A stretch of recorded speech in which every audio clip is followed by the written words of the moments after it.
12 বছরের কিশোরীকে গণধর্ষণ করে পুঁতে দেওয়ার অভিযোগ উঠল 3 যুবকের বিরুদ্ধে। পুলিশ অভিযুক্ত যুবককে গ্রেপ্তার করেছে বলে জানা গিয়েছে। ধৃতদের নাম সুশান্ত দোলই। চাঞ্চল্যকর এই ঘটনা ঘটেছে হাওড়া জয়পুর থানার খড়িবেড়িয়া গ্রামে।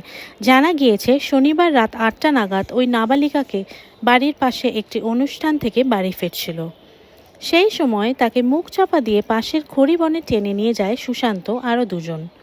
এরপর তাকে গণধর্ষণ করে তারা এবং শ্বাসরোধ করে খুন করে রাস্তার ধারে কিছুটা দূরে খড়িবনে মাটি খুঁড়ে পুঁতে দিয়ে চলে যায়।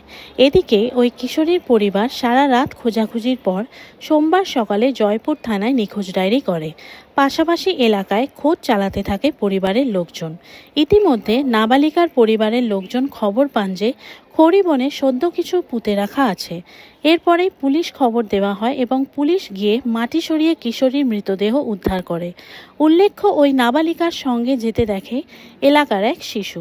এরপরই এলাকার লোকজন সুশান্তকে জিজ্ঞাসাবাদ করে। অসঙ্গতি থাকায় পুলিশের হাতে তুলে দেওয়া হয়। পুলিশ জিজ্ঞাসাবাদ করে তাকে গ্রেফতার করেছে। এই ঘটনায় এলাকার মানুষ আতঙ্কিত ও স্তম্ভিত।